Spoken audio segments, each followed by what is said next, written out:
So bago natin umpisahan to, maaari sana i-click natin ang subscribe button at i-hit na rin ang notification bell para updated kayo sa mga i-upload nating videos. Salamat! What's up guys? Medyo hindi naging maganda ang laban ng Gilas kontra sa team ng Angola.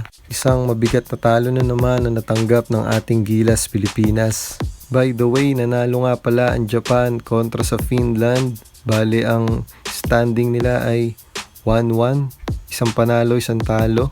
Balik tayo sa ating Gilas Pilipinas. Maganda naman ang naging umpisa nila sa first half.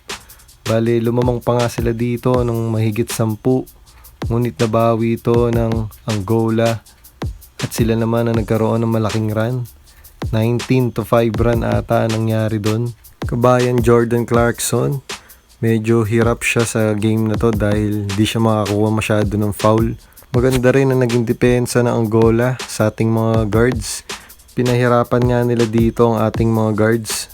Pag magbababa tayo ng bola, lagi silang naka-pressure. Malalaki din tong mga Angola na to Karamihan dito sa ilalim, puro 6'9", 6'7", 6'8". Tsaka malala pa din yung mga katawan na mahirap ding box outan to sa ilalim, tsaka agawan ng rebound. Madami ding naibigay na offensive rebound dito ang Gilas Madami silang napamigay sa Angola.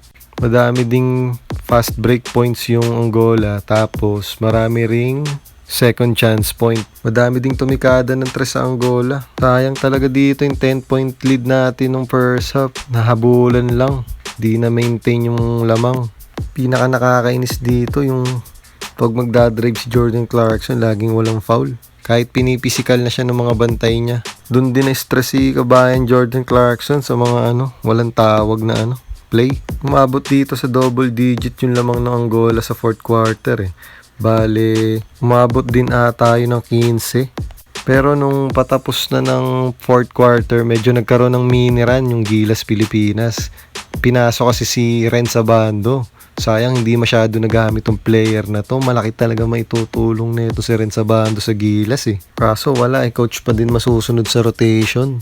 Madami din tayong turnover sa laban na to. Tapos maraming pilit na pasa kay Jordan Clarkson. Hinahanap talaga nila si kabayan Jordan Clarkson sa mga play nila. Kaso check na ng Angola Si Kay Soto naman marami din naman naiambag. Si AJ Edu, Dwight Ramos, CJ Perez, RR Pugoy.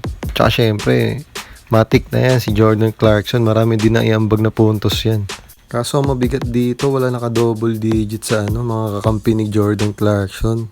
Siya lang naka-double digit, 21 points. Walang katuwang dito ang ating kabayan na si Jordan Clarkson.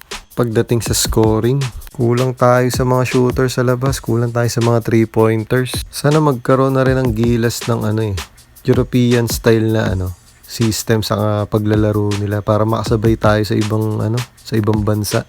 Lalo na pagsasabak tayo dito sa FIBA para pag maglalaro na tayo sa FIBA, sanay na tayo sa ganong system. So abangan na lang natin yung laban ng Gilas kontra sa Italy sa August 29 na yan mga idol. Wala na talaga tayong ibang gagawin kundi suportahan ng ating Gilas Pilipinas. Manalo man yan o matalo. Bali may pag-asa pa tayo guys. Bali ang sabi dito ni Coach Chot Reyes, dapat daw matalo ang Japan sa kanilang last game. At kabaligtaran naman yon na dapat tayo naman na manalo sa ating last game laban sa Italy para may chance pa tayo kahit papaano.